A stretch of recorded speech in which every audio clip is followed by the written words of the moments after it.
Autoridade Timor-Leste halou destruição de objeto droga e Hospital Nacional Guido Valadares. Segunda-feira, Procurador-Geral da República, Nelson de Carvalho, acompanha o seu gabinete combate corrupção e crime organizado. Hamutu com médico Sira, PNTL, ele a Direção Investigação Criminal Nacional. Polícia Científica Investigação Criminal, halou destruição de objeto droga cocaína quilograma rihunrua cianulo resinhat e a Lisira Médico Hospital Nacional Guido Valadares Dili. Adjunta Procurador-Geral República Angelina Jonina Saldanha Hatetim, tamba colaboração com parte roto, equipa conjunta consegue cair arguido Sira, nebedadaune e a prisão preventiva. Ia tilurua a 94 dramas.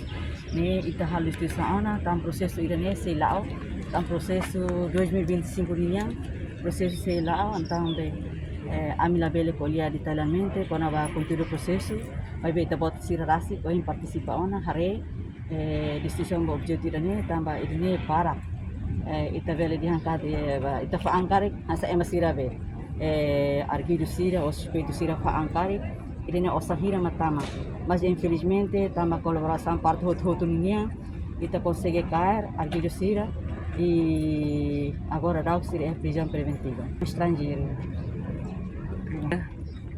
Itu nih sih. Ini masih ada identifikasi nih, sih ya wajib investigação है ना. Né barak los, ita desde início ita nih Constituição Estado ini ita prende droga nih barak los. So ita berkah ita lahirkan kali tambah be. Cada processo ho ide nih objetivo. Nebe ida nih foi tama faltamai, tama ia tina kotuk musika ia, ia tina serliba musika ia. Ida nih. Faz investigação da amla bel kodia dia é timorong, ia kuriga lá, tama faz investigação ela da amla bel kodia para mereka. Ida kodiona mais França, depois da mais Timor, mais avião sutil. Isso ela faz investigação. Obrigado. E a mos droga ho tipo cocaína importa husi cidadão França honarang do long yong hang sai husi França e lorong ronulo racing hat fulang março noto ia Timor-Leste e lorong ronulo racing walu fulang março tinang li husi agência DHL no transporta husi avião Citylink.